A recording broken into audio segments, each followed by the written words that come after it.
적자라 내가. 먹고 살았구나. 100년 지나면 2만 원인데. 자, 힘에 대한 얘기를 좀 먼저 하겠습니다. 힘의 특징. 힘은 눈에 보입니까? 안 보입니까? 안 보여요. 눈에 보이진 않죠? 하지만 분명히 존재해요? 존재하지 않아요? 존재해요. 존재합니다. 쌤이 어떤 물체한테 힘을 이렇게 가면 일로 가죠?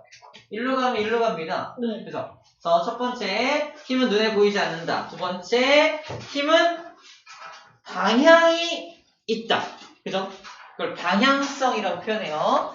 힘은 눈에 보이지 않는다는 특징과 방향성이라는 방향을 갖고 있다라는 것 정도 일단 정리를 할게요. 힘이 크다 작다 개념도 있죠. 이런 것들을 이제 표현할 건데, 자, 힘의 정의입니다. 첫 번째 위치를 볼까요?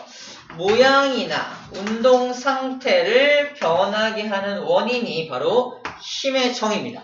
앞으로 힘이 뭐야 그러면 이거 센 거야 이러면 안 되고, 그죠? 물체의 어떤 모양을 변하게 하거나 또는 운동 상태를 변하게 하는 어떤 원인을 힘이라고 정의합니다. 좀 어려운데, 어떤 힘을 가하면 어떤 물체의 모양을 변하게 할 수도 있고요. 또 힘을 가해서 물체를 던지면 정지해 있던 물체가 날아가기도 하잖아. 그걸 운동 상태가 바뀐다고 표현해요. 이렇게 두 가지를 변하게 할 수 있는 원인을 힘이라고 표현을 합니다. 자, 힘의 단위도 기억합니다. 힘의 단위는 뉴턴을 이용합니다. 뉴턴이 누구죠? 사과를 통해서 중력에 대한 연구를 한 사람이 뉴턴이라는 사람이야. 아이작 뉴턴이라고 말하잖아. 그 사람의 이름을 따서 사과를 잡아당기는 힘에 대해서 연구한 사람의 이름을 따서 힘의 단위에다가 뉴턴이라는 단위를 붙여준 겁니다. 만약에 중력에 대한, 힘에 대한 연구를 내가 했다면 나는 이 물체에게 2뉴턴의 힘을 가했어 라고 하는 게 현재 부르는 말인데, 내가 있다면 이 물체에게 2허의 힘을 가했어 이럴 거 아니야. 이상한 것 같은데 뉴턴이 날 것 같습니다. 뉴턴이라는 게 힘의 단위다 라는 것도 기억해 주도록 합시다. 자, 그 다음에 힘은 눈에 보이지 않기 때문에 눈에 보이게 표현하는 방법이 필요해. 그래서 그 방법을 뭘 이용하냐? 바로 화살표를 이용해서 힘을 표현합니다. 쌤이 여러분들 힘을 강의해야 되는데 힘이 눈에 보이지 않잖아. 그러니까 눈에 보이게끔 화살표를 따다가 힘에 대한 얘기를 하는 거예요. 자, 어떤 물체한테 힘을 가하는데 힘을 이쪽 방향으로 힘을 가한다면 화살표의 방향이 힘의 방향. 그 다음에 이 물체한테 힘을 이만큼 가하면 첫 번째 요 힘 1을 F1, 두 번째 힘을 F2라고 한다면 F가 바로 힘을 표현하는 기호야. 힘은 F라고 표현하고요. 왜 이래? 힘은 F라고 표현을 하고, F라는 녀석은 force이죠. force라는 영어 단어의 약자가 F입니다. F. 자, 힘은 F라고 표현한다는 기억합시다. 우리 파워가 힘은 아니야. 파워는 힘이라고 안 하고, 파워는 나중에 배우는데 에너지를 파워라고 해요. 에너지. 파워는 에너지고, 힘은 F라고 표현합니다. 자, 문제. 첫 번째 힘과 두 번째 힘. 차이점 뭐죠? 길다, 짧다. 어떤 게 더 힘이 센 걸까? 이겁니다. 힘이 센 거. 정확하게 화살표의 길이가 2배 차이가 난다면 힘의 크기도 2배가 됩니다. 예를 들어서 얘가 2뉴턴이라면 문제. 얘는 몇 뉴턴일까요? 4뉴턴. 정답 4뉴턴이 됩니다. 알겠죠? 화살표의 길이가 힘의 크기와 비례하게 됩니다. 힘의 크기가 화살표의 길이라는 얘기를 하고 있는 중이에요. 자, 그 다음 F3는 어떤 물체한테 힘을 이쪽 방향으로 줍니다. F1하고 F3 비교했을 때 힘의 방향이 둘이 어때요? 완전 정반대 방향이죠. 화살표의 방향이 힘의 방향을 표현하게 됩니다. 세 번째는 힘이 작용된 지점을 힘의 작용점이라고 불러줘요. 지금 실험 하나 해줄게요. 자, 지금 세 가지를 얘기했습니다. 힘의 크기. 넘어졌죠. 힘의 크기, 힘의 방향, 그 다음에 힘의 작용점 세 가지 얘기했는데, 이 세 가지를 일단 뭐라고 불러주냐면, 힘의 3요소라고 불러줍니다. 체크, 힘의 3요소, 크기, 방향, 작용점을 힘의 3요소라고 불러주는데, 중요한 건 이 3요소는 모두 어떤 물체의 운동 상태를 다르게 만들 수 있습니다. 예를 들어볼게. 힘의 크기 먼저 설명할게요. 힘의 크기. 이 물체한테 힘을 작게 해줄 거야. 어떻게 될까요? 이렇게 되겠죠? 그죠? 힘을 세게 해주면 어떻게 돼? 세게 해주면. 이렇게 되겠죠? 미안해. 이렇게 되겠죠? 완전 힘의 효과가 다르죠? 힘의 크기에 따라서 힘의 효과가 달라질 수 있다, 없다? 있다. 그죠? 두 번째, 힘의 방향. 얘를 이쪽 방향으로 밀면 1로 넘어지겠죠? 그죠? 이쪽 방향으로 밀면 1로 넘어지겠죠? 그죠? 당연히 힘의 방향도 힘의 효과가 다르게 나타날 거예요. 근데 문제는 뭐냐면 힘의 작용점이야. 이 물체한테 힘을 똑같은 크기로, 똑같은 방향으로 밀 거야. 근데 작용점만 다르게 할 거다? 힘의 효과가 다르게 나타날까? 네. 어떻게? 작용점이. 작용점. 예를 들어서 위에다가 작용하면 이렇게 넘어지겠죠. 네, 아래다 작용하면. 그죠? 아래 작용하면 이렇게 넘어지겠죠. 보이나요? 같은 크기의 힘으로 같은 방향으로 밀고 있는 것 같죠? 같은 방향이잖아. 근데 어디다 힘을 작용에 따라서 힘의 효과가 달라진다는 거예요. 힘의 작용점도 역시 힘의 효과가 다르게 나타날 수 있게 해주는 어떤 그런 요소구나라는 거예요. 이렇게 힘의 3요소는 모두 힘의 효과를 다르게 할 수 있는 것들을 힘의 3요소라고 합니다. 그래서 화살표로 표현할 때 3요소를 모두 표현해 주어야만 하는 거예요. 오케이. 이게 힘에 대한 기본적인 내용이고요. 과학에서는 이런 것들을 힘으로 인정하지 않습니다. 읽어볼까? 아는 것이 힘이다. 저 힘 가지고 물체의 운동 상태나 모양을 변하게 할 수 있나요? 안 되잖아. 힘의 정의에 입각해야 돼. 힘의 정의가 뭐다? 상태를 변하게 하거나 운동 상태를 변하게 하는 걸 말하죠. 모양을 변하게 하거나. 근데 저 아는 것이 힘이다. 저 힘 가지고는 할 수가 없죠. 그죠? 두 번째, 고양이 키우기 힘들다. 저 힘도 물체의 모양이나 운동 상태를 변하게 하는 건 아니기 때문에 저 어떤 힘으로 인정받지 못합니다. 선생님 말씀이 힘이 된다. 쌤이 말하는 게 항상 힘이 되죠. 고마워요. 무의식적으로 끄덕였어. 생각 안 해보고 끄덕였어. 식사를 하고 나니까 힘이 난다. 이런 것들 전부 다 과학에서는 힘으로 인정받지 못하는 것들이에요. 과학에서는 아까도 말했지만 물체의 모양을 변하게 하거나 운동 상태를 변하게 하는 것만을 힘이라고 정의합니다. 아시겠죠? 뭐 하려고 그러면 졸리죠. 힘 끝났어. 두 번째, 중력입니다. 중력. 자, 이 그림 많이 봤던 그림이죠. 이거 중력이에요. 안녕. 사과를 잡아당기고 있고요. 폭포 물을 잡아당기고 있고요. 구름에서 비를 잡아당기고 있고요. 사람이 스카이다이빙 하는 것을 잡아당기고 있습니다. 어느 방향으로 잡아당기냐? 지구의 중심 방향으로 잡아당깁니다. 자, 지구는 항상 자기 쪽으로, 지구의 중심 방향으로 모든 물체를 잡아당겨요. 시험 문제입니다. 여기 A라는 물체를 갖다 놓고 A라는 물체는 어느 방향으로 떨어집니까? 1번으로 떨어지니, 2번으로 떨어지니, 3번으로 떨어지니, 4번으로 떨어지니? 3번이죠. 지구의 중심 방향이 항상 3번으로 떨어지는 거야. 스카이다이버가 여기 있잖아. 일로 떨어지는 거 아니야? 아니야. 지구의 중심 방향으로 떨어지게 되는 겁니다. 첫 번째, 중력이란 지구가 물체를 끌어당기는 힘인데 첫 번째, 방향이 어느 방향이다? 지구의 중심 방향으로 잡아당긴다는 거 어렵지 않게 정리할 수 있습니다. 근데 문제는 이거야. 두 번째, 중력의 크기. 어떨 때 중력이 더 크다? 질량이 많이 나갈수록 중력이 큽니다. 무거운 물체라고 되어 있는데 이거는 질량과 비례한다고 써요. 써놓을까요? 이 기호가 뭐냐면 비례라는 기호입니다. 써놓을게요. 비례한다는 기호고요. 질량이라고 쓰세요. 자, 중력의 크기는 중력의 크기는 질량에 비례합니다.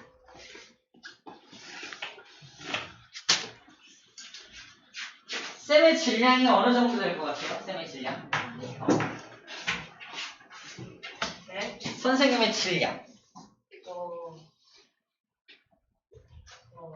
자, 질량과 무게를 잠깐 정리해 줄게요. 질량, 무게. 자, 질문 하나 해줘요. 여러분들 중에 아무나. 선생님, 몸무게가 얼마예요? 물어봐줘요. 몸무게 얼마예요? 선생님 몸무게 알려줄게요. 선생님 몸무게는요 588. 588N입니다. 쌤 몸무게 588N이에요. 가볍죠? 네. 가벼운 편이야. 저거 되게 가벼운 편입니다. 엄청 가벼운 거야 진짜로. 58.8 그냥 88 아닌가? 아니야. 자, 다시 물어봐봐. 선생님, 질량이 얼마인가요? 물어봐봐. 물어줘서 선생님 질량이 60kg입니다.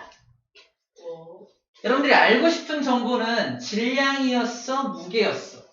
질량이거든요. 우리가 야 나 몇 킬로야? 40kg야? 50kg야? 하는 게 뭐야? 질량이거든. 질량. 질량이 뭐냐면 앞에 무슨 자가 생략된 거냐? 이거 불변의 질입니다. 물자가 생략된 거야. 질량이 뭐다? 물질의 양이에요. 봐봐. 선생님을 이루고 있는 물질의 양을 한번 생각해봐. 어떤 물질. 선생님도 물질로 되어 있을 거 아니야? 어떤 물질의 양이 이만큼 있는 거야. 근데 쌤의 배를 쳐다보는 사람들은 약간 신뢰하고 있는 거예요. 배에 많이 물질이 모여있긴 하지만 지금 힘을 굉장히 많이 주고 있는 중이야. 이거 봐봐. 힘을 빼면 아무튼 힘을 빼면 안 돼요. 자, 아무튼 질량, 자, 물질. 그 물질을 이루고 있는 물질의 양을 질량이라고 합니다. 일반적으로 우리가 이제 몸무게를 말할 때는 자기 질량을 이야기합니다. 하지만 질량은 무게랑은 달라요. 지구에서 질량을 무게로 환산하는 방법은 9.8을 곱하면 됩니다. 지구가 물체를 잡아당기잖아. 물체를 잡아당기는 힘 때문에 무게가 발생하는 거예요. 예를 들어볼게. 무중력 공간에 올라갑니다. 둥둥 떠있어. 둥둥 떠있을 때는 쌤이 체중계에 올라가면 쌤 몸무게가 나타나니 안 나타나니? 자, 체중계가 있고요. 지구에서는 체중계를 놓고 그 위에 땅 올라가면 띠리리리 삥 끊어지잖아. 아무튼 체중계에 올라가면 눈금이 이렇게 움직이잖아요. 왜 그러냐면 지구가 잡아당기는 힘 때문에 그런 거야. 근데 지구가 잡아당기는 힘이 전혀 없는 무중력 공간에 올라갔다고 상상해봐. 거기 모든 물체가 둥둥 떠있잖아. 둥둥 떠있는 상태인데 거기다 체중계를 놔두고 이렇게 올라가면 눈금이 변할까 안 변할까? 전혀 변하지 않겠죠. 둥둥 떠있으니까 무게가 없는 거. 다시 말해서 이 무게라는 녀석은 뭐가 있어야지만 가능한 것이다? 중력이라고 하는 힘이 있어야지만 무게가 발생한다라는 거예요. 그래서 무중력 공간에서는 모든 물체가 무게가 없는 거야. 그래서 둥둥 떠 있는 거야. 무중력 뭔지 알죠? 무중력. 그래서 무게가 전혀 없는 거야. 하지만 무중력 공간에 갔다고 해서 나를 이루고 있는 물질의 양이 없어지나요? 물질은 그대로 올라가잖아. 그치? 물질은 그대로 유지됩니다. 그래서 물질의 양, 즉 질량은 장소에 관계없이 항상 일정하게 보존되는 건데 무게는 장소마다 달라진다는 거야. 지구에서의 무게는 어떻게 구한다? 질량에다 뭘 곱한다? 9.8이라는 숫자를 곱해서 구하는 거예요. 자, 정리해볼게요. 쌤 몸무게가 얼마예요? 그러면 쌤 질량에다가 9.8을 곱해서 588이라고 말하는 겁니다. 588이라고 말하는 거야. 자, 이거구나. 자, 여러분들도 질량 있죠? 질량을 이제 무게로 한번 환산해요. 쌤보다 조금 작겠죠? 비슷한 사람도 있을 거고요. 그래서 친구들이 우리가 이제 물리를 배우면 이게 좀 달라져. 뭐가 달라지냐면 친구들이 몸무게를 물어보잖아. 그러면 잠깐 기다려봐. 600 또는 490쯤 되네 이렇게 말한다고요. 재밌겠죠? 근데 이게 사실이라니까? 네가 몸무게를 물어봤으니까 나도 몸무게로 대답하는 거야. 그치? 아 무슨 말이야? 네가 무슨 400이 넘어! 말도 안 돼. 이러면 네가 알고 싶은 거 그러면 무게가 아닌 거야 친구야. 질량을 물어봐야지 라고 말해야 돼요. 그럼 애들이 되게 싫어할 거예요. 이걸 이제 고등학생들한테는 이과충이라고 말하는데 아무튼 우리가 무게로 물어본다면 무게로 답해주는 게 정상이죠. 우리가 질량을 무게로 환산하는 방법을 이렇게 소개를 해주고 있는 겁니다. 중력 때문에 무게가 발생된다라는 거고요. 질량이 60이니까 중력이라는 무게도 588인 거고 그 다음에 질량이 더 커지면 당연히 중력도 커지게 됩니다. 더 세게 잡아당깁니다. 맨 앞자리는 왜 이럴까요? 여보세요? 장과 싸워서 이기려는 노력들을 안 하고 있네요. 괜찮아? 얘네 둘은 잘 보면 왜? 괜찮아? 괜찮아? 괜찮아? 등장. 아, 지효는 했어요. 스매싱을 할 수는 없어요. 스매싱을 할 수 없습니다. 기지개 해볼까요? 기지개 하면 기지개 한번 깁시다. 지금 어마어마한 정보를 알려줬는데 지금 선생님 더워요. 더? 에어컨 켰어 에어컨 켰어 더운데요? 켰어 너무 더운데요? 조금 더 낮춰줄게. 너무 더워요. 풀려주세요. 이게 원래 좀 이렇게 뭐래요? 소화스러워. 추운 말에 지금 추워? 아 그냥 제가 옷을 잠깐만 입어줘. 누가 덥다고 하니까. 나만 누가라뇨? 그러니까 더운 사람 좀 더워. 사람이죠. 입었는데. 누가 더 사람이야? 저도 어면 이름이 있는 사람이라고요. 지훈우가. 저는 대한민국에 태어나 인천에서 엄마의 교육을 받고 자라며 한 집의 가정의 아들로 태어났습니다. 지훈우야. 저에게도 어면 이름이 맞는 있습니다. 말이야. 그리고 약간 더우면은 가운데 자리가 시원해요. 알겠어? 저는 책상을 옮길까요? 아니야. 저 자리에 앉으면 되지. 오지마. 친구가 저럴걸요? 아무튼 어디가라고 가는 거. 알겠어. 괜한 얘기를 했네. 여기도 자, 그럼 중력 때문에 발생되는 현상을 한번 정리해 볼게요. 중력 때 발생되는 현상입니다. 눈과 비가 아래로 떨어진다. 당연하죠. 중력 때문인 거죠. 포스가 아래로 떨어지는 것도 중력 때문인 거고, 식물의 뿌리가 아래 방향을 향해 자라는 것도 중력 방향을 향해서 자라는 거예요. 들고 있던 사과를 떨어뜨리면 아래로 떨어지는 것도 중력 때문인 거고요. 스카이다이브가 아래로 떨어지는 것도 중력 때문인 겁니다. 이제 분필을 던지면 어떻게 될까요? 떨어져요. 어디로? 깨져요. 어디 떨어져? 어디 떨어지죠? 아래로. 아래로. 직진. 아래로. 그죠? 아래로 떨어지죠. 오. 떨어져요. 그 아래가, 요 아래 이걸 쭉 따라가면 어디가 나온다는 겁니다. 지구의 중심이 나온다는 겁니다. 지구의 중심. 그래서 떨어지는 분필을 따라가면 지구 중심을 만나볼 수 있습니다. 같이 갈까?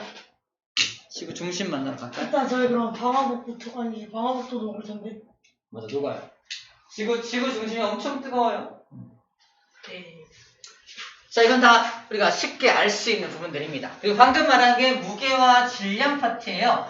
무게는 질량과는 같다, 다르다? 다르다. 질량은 물질의 양이고요. 무게는 그 물질을 가진 물체를 중력의 힘으로 잡아당겨서 발생되는 힘을 바로 무게라고 불러줍니다. 그래서 질량이란 앞에 물자를 생략했다 그랬죠? 물질의 양이고요. 그래서 어디 가나 바뀌지 않는 고유한 값이다 라고 해주고 있고요. 단위로는 킬로그램이나 그램을 사용하고요. 위접시 저울이나 양팔 저울로 측정을 하고요. 중요한 거, 측정 장소에 관계없이 뭐다? 항상 일정할 수밖에 없습니다. 왜? 물질의 양이니까. 하지만 무게라는 녀석은 장소마다, 측정 장소마다 달라진다는 거. 측정 장소가 달라진다는 거. 그래서 그 물체에게 작용되는 중력의 크기를 무게라고 하는데, 만약에 쌤을 달에다가 갖다 놓으면 달은 지구보다 커요, 작아요? 거의 작으려요. 달이 작아요. 지구가 이만하면은 달은 지구의 4분의 1 정도의 크기밖에 안 됩니다. 근데 신기한 건 크기는 4분의 1인데 잡아당기는 힘의 크기는 6분의 1로 줄어들어요. 중력이 6분의 1밖에 안 돼. 그래서 쌤이 60kg의 질량을 갖고 있어서 지구에서는 588N이지만 쌤이 달에 가면 무게가 얼마로 준다? 6분의 1로 줄어든다는 얘기입니다. 그래서 얼마 나온다? 6, 9, 54. 약 9, 54. 98이죠. 98N으로 줄어들어요. 와. 98N. 달에 가서 쌤의 몸무게가 얼마예요? 그러면 쌤 98N이라고 말한다는 겁니다. 굉장히 많이 줄어들죠. 쌤 그래서 지구에서 다이어트 하지 말라고 말합니다. 그냥 달에 가면 돼. 그럼 무게가 확 줄잖아요. 그죠? 괜찮죠? 먹을 거 잔뜩 먹고 달에 가면은 6분의 1로 줄어들 수 있습니다. 그래서 여기 나와있죠? 지구에서의 무게는 질량에다가 9.8을 곱해서 구한다. 그래서 질량이 1kg인 물체는 무게가 얼마다? 9.8N이다. 9.8을 곱해서 지구에서는 무게를 구하는 거구나 하는 겁니다. 자기 무게 한번 구해봐봐요. 쌤보다 많이 나가는 사람 솔직히 말하자. 쌤보다 많이 나간다. 많이 나가! 64? 64kg? 얼마야? 3? 쌤도 사실은 67이에요. 좀 줄인 겁니다. 제가 나오더니 많이 줄였더라고요. 너무는 그거 좀 줄였어요. 놈이 아니에요 그거. 왜? 이거 사기 정도인가? 사기의 정도에 속하나요? 80을 알았어요. 다음 거. 아니 60이 넘어. 67은 계산하기 너무 힘들잖아. 9.8 곱하기, 그지? 아예 70이 돼버릴까? 반올림이 돼서 안 올리면 되나? 반올림을 해야지 그러면. 그런가? 알았어. 아무튼 계산하기 편하려고 해서 60이라고 뻥치고 다니고 있습니다. 실제로는 67에서 8 왔다 갔다 해요. 엄청 많이 나왔고. 아무튼 무게와 질량은 다르다. 고치는 방법 꼭 기억해야 하고요. 여기 나와있죠? 달에서의 무게는 얼마다? 체크. 6분의 1배로 줄어든다는 것도 체크합시다. 달에서의 무게는 6분의 1로 줄어들게 됩니다. 줄게요. 달에서의 무게는 6분의 1로 줄어든다는 것도 기억해 주셔야 합니다. 됐죠? 이게 무게와 질량에 대한 이야기입니다. 어려운 거 없죠? 네. 오케이, 여기까지가 10쪽에 나와 있는 내용 다 끝났습니다. 와. 네, 한쪽은 끝났고 탄성력에 대한 내용만 정리를 하면 되겠네요. 시간이 아직 많이 남았기 때문에 조금 더 진행할게요. 다음 장, 탄성력 봅시다. 할만하죠? 자, 탄성력이 뭐냐면 용수철 같은 녀석을 탄성체라고 불러줍니다. 탄성체. 탄성체를 좀 보여줄게요. 탄성체가 뭐냐면 이런 게 탄성체야. 클립에다가 힘을 가하면 어떻게 돼요? 변형됐죠? 다시 놓으면은 원래 상태로 돌아가죠. 그래서 그 물체가 원래 상태로 이렇게 원래 상태로 이렇게 되돌아가려는 힘 있죠? 물체가 변형되면 원래 상태로 되돌아가려고 하는 힘을 탄성력이라고 불러줍니다. 탄성력. 이 종이도 탄성력이 있어 없어? 있어요. 변형시켰죠? 어떻게 돼요? 돌아가서 탄성력을 가지고 있는 겁니다. 이 클립 같은 것도 그 탄성력을 이용해서 만든 물체인 거예요. 돌아가려는 힘 때문에 찝혀지는 거잖아. 탄성력을 이용한 물체라고 볼 수 있어요. 그 탄성력을 가지지 않은 물체들도 있습니다. 어떤 물체들? 무슨 찰흙 같은 거. 찰흙을 꾹 누르면 어떻게 돼요? 다시 나오지 않죠? 이런 것들은 탄성력을 가지지 않은 물체들이 있는 거야. 탄성력을 가진 물체도 있지만 탄성력을 가지지 않은 물체도 있다. 자, 체크! 탄성력의 정의 먼저 체크할게요. 원래 모양으로 되돌아가려는 힘을 탄성력이라고 정의합니다. 그러면 용수철은 탄성력이 있니 없니? 있어요. 당연히 있죠. 이 클립도 탄성력이 있는 거죠. 있는 겁니다. 그래서 탄성력을 가진 물체들이 많이 있습니다. 자, 일단 물체 먼저 보고 올게요. 탄성력을 가진 물체. 용수철, 탄성력을 가진 물체니까 용수철을 이용해서 저울을 만들어요. 용수철 저울. 장대 높이 뛰기 하는 거 본 적 있나요? 장대 높이 뛰기? 장대를 이렇게 구부려서 쫙 펴지는 탄성력을 이용해서 높은 어떤 발을 넘어가는 경기가 장대 높이 뛰기죠. 자, 장대의 탄성력을 이용하는 겁니다. 양궁도 탄성력을 이용하는 거죠. 활을 이렇게 구부렸다가 땅 놓으면은 활이 원래 상태로 땅 펴지면서 활시위가 팽팽해지면서 날아가는 거. 자, 양궁도 탄성력 이용하는 거고요. 트램펄린 뭔지 알죠? 우리 방방이라고 부르는 트램펄린이죠. 방방. 여기도 용수철들이 쭉 달려 있어서 내가 쭉 누르면은 용수철이 늘어났다가 원래 상태로 휙 돌아가려는 힘 때문에 위로 탕 튕겨지는 거죠. 트램펄린. 자전거는 어디에 탄성력이 있을까요? 자전거. 바퀴? 브레이크. 브레이크 아니에요. 페달. 안장. 우리 안장 있잖아. 안장에 뒤에 이게 용수철이 달려있어. 그래서 우리가 쿵쿵 깨봐. 어디 넘어갈 때 안장이 이게 출렁출렁 탄성력 때문에 우리 엉덩이를 별로 많이 안 아프게 해주는데 이용합니다. 탄성력이 거기에 이용됩니다. 안장에, 자전거의 안장에 이용이 돼요. 우리 앉는 부위죠? 뭐라 하지? 안장 부분. 이런데 탄성력을 이용을 합니다. 자, 탄성력은 어느 방향으로 작용하는지 볼게요. 탄성력의 특징입니다. 자, 여기 용수철 하나를 준비를 했어요. 용수철을 양쪽에서 이렇게 누를 거야. 그죠? 눌렀어. 자, 그럼 내가 누른 힘의 방향은 어느 방향이야? 안쪽 방향으로 힘을 가한 거야. 그리고 용수철도 이렇게 압축되죠.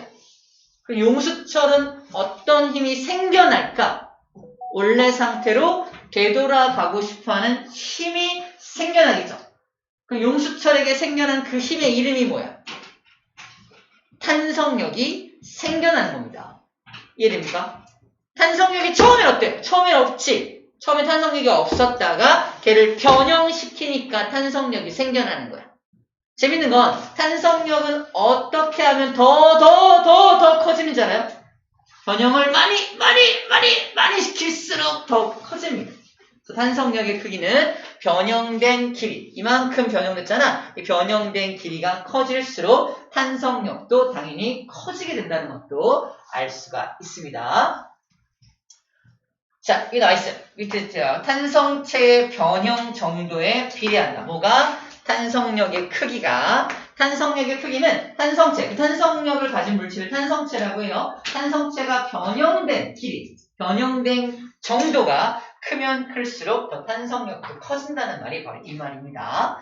탄성력은 어느 방향으로 생기냐? 내가 힘을 준 방향이 안쪽 방향이라면 얘는 원래 상태로 되돌아오려고 하는 힘이니까 내가 누르는 힘의 방향의 반대 방향으로 탄성력이라는 힘이 작용하게 되는 겁니다.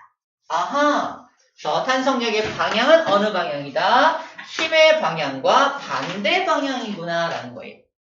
이걸 이 테스트로 기억하려고 하지 말고요. 우리 탄성체가 있으면 이렇게 누르면 이렇게 탄성력 작용하네. 내가 누른 힘의 방향에 반대 방향으로 탄성력이 작용하는 거네. 이 방향을 충분히 알 수 있고요. 용수철을 많이 변형시키면 당연히 탄성력도 커진다는 것도 충분히 이해할 수가 있습니다.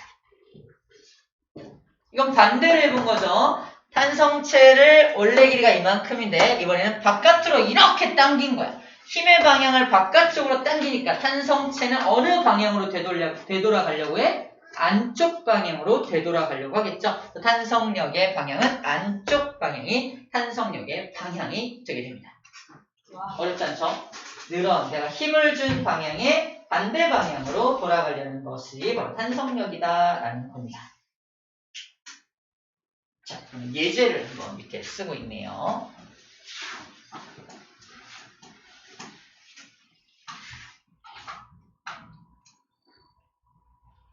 자, 봅시다. 봐봐. 용수철의 원래 길이가 이만한데 여기다가 내가 손으로 딱 잡아가지고 이렇게 당겼어. 내가 당기는 힘이 7N입니다. 잘 들어. 내가 당기는 힘 7N으로 당겼어. 근데 멈췄어. 중요한 건 여기서 멈췄다. 정지 상태가 중요한 거야. 용수철을 당겨서 딱 여기 멈춰있는 상태입니다. 여기 멈춰있는 이유는 뭘까요? 내가 7N의 힘을 주고 있는데 왜 멈춰있을까? 내가 힘을 주면 계속 뒤로 와야 되는 거 아니야? 근데 왜 멈추지 여기서? 한계? 아니에요. 탄성력도 7N이 생겨났기 때문입니다. 내가 7N으로 당기고 있는데 어느 순간 이게 7N의 탄성력이 생겨난 거야. 그럼 더 이상 움직이지 않게 되는 상황인 겁니다. 그래서 내가 7N으로 당기고 있는데 이만큼 늘어났어. 더 이상 움직이지 않아. 무슨 소리야? 탄성력도 7N이 생겨난 겁니다. 그래서 내가 당기는 힘의 크기를 알고 있으면 탄성력의 크기도 알 수 있다 없다? 알 수 있다라는 말을 하고 있는 겁니다. 반대로 내가 눌렀어. 눌러가지고 5N의 힘으로 딱 눌렀다. 근데 멈춰있어. 마찬가지로 중요한 거 멈춰있는 거야. 딱 멈춘 이유가 뭐다? 내가 5N으로 눌렀는데 왜 멈췄지? 탄성력도 몇 뉴턴 생겨났기 때문에 5뉴턴이 생겨났기 때문에 이게 없어지는 거야. 상쇄가 되어서 얘가 전혀 움직이지 않게 되는 겁니다. 아하! 내가 누르는 힘이 5뉴턴인데 멈춰있다는 건 무슨 소리다? 탄성력도 5뉴턴이 생겨났기 때문이다. 라는 겁니다. 어렵지 않죠? 아하! 내가 주고 있는 힘의 크기를 알고 있고 멈춰있다는 게 확인이 된다면 탄성력의 크기 역시 알 수가 있겠네요. 자, 이걸 이용해서 이제 용수철 저울을 분석을 할 겁니다. 봐봐. 용수철 저울이 이만한 원래 길이를 갖고 있다? 근데 거기다가 내가 추 하나를 딱 달았어. 추 하나를 딱 달면 어떻게 될까? 추의 무게 때문에 얘가 이렇게 늘어나겠죠? 맞죠? 추의 무게 때문에 늘어날 거 아니야? 중요한 건 늘어나다가 여기서 멈춘 거야. 멈췄습니다. 왜 멈췄지? 이 추의 무게가 사라진 건가? 아니죠. 추의 무게가 만약에 2뉴턴이라고 한다면 2뉴턴으로 지구가 얘를 잡아당기고 있어. 근데 왜 더 이상 내려오지 않지? 반대 방향으로 탄성력도 얼마가 생겨났기 때문에 그렇죠. 2뉴턴이 생겨났기 때문에 얘는 이 자리에 멈춰있다라고 분석하는 겁니다. 그죠? 아하, 그렇구나. 그러면 봐봐. 추 하나를 매달았을 때 이 늘어난 길이를 재봤더니 2cm가 늘어났다고 쳐봅시다. 2cm가 늘어났어. 그러면 추 하나를 더 매달면 몇 cm 늘어날까요? 4cm. 정답 4cm가 늘어나게 됩니다. 그래서 이 늘어난 길이를 분석해서 내가 추를 몇 개 달았는지도 알아낼 수가 있게 되는 거예요. 어렵지 않습니다. 자, 그래서 마지막 내용을 볼게요. 용수철을 이용하여 물체의 무게를 측정하는 겁니다. 원래 길이가 이만한데 용수철에다가 추 하나를 딱 매달았더니 몇 cm 늘어났다? 1cm가 늘어났네요. 2개 매달면 2cm가 늘어나고 있죠. 3개 매달면 3cm가 늘어나고 있습니다. 그죠? 그래서 여기 추를 하나 매달면 1cm 늘어나고요. 2개 매달면 2cm 늘어나고 3개 매달면 3cm가 늘어나게 됩니다. 문제! 추를 10개 매달면 몇 cm 늘어날까요? 10cm 늘어나겠죠. 노래를 잘하게 됩니다.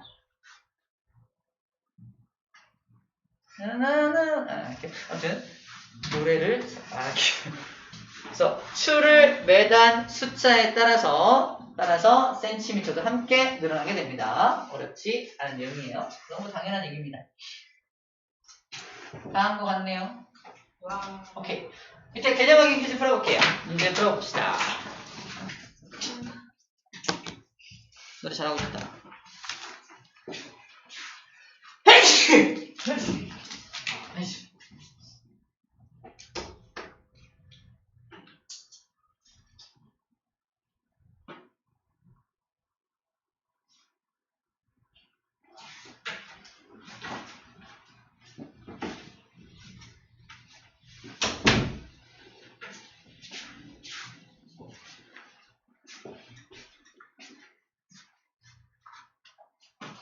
풀었어?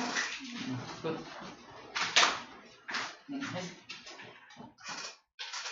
잠깐만 마치고 우리 방송 끊고 있을게. 시간이 걸리니까. 나이고요. 오케이.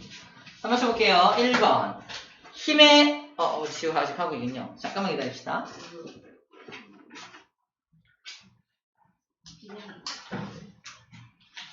여기 무게라고 해요.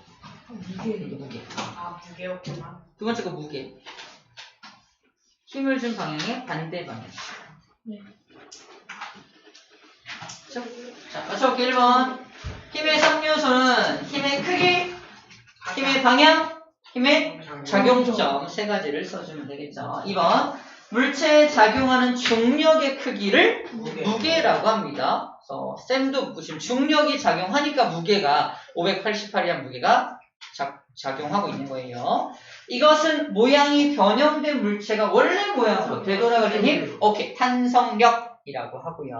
탄성력의 방향은 탄성체에 작용한 힘의 방향의 반대 방향이고요. 탄성력의 크기는 작용한 힘의 크기와 같게 됩니다. 비례한다. 탄성의 크기는 탄성체의 작은 힘 크기에 비례한다. 비례도 괜찮겠네요. 비례도 맞다고 합시다. 탄성의 크기는 어쨌든 저기서 내가 힘을 7N을 줬는데 멈춰있다면 탄성력도 7N이었으니까 같다라고 답지에서는 말하고 있는데 비례도 괜찮겠네요. 자, 가실게요. 쉬는 동안 쌤이 사인 좀 해줄게요.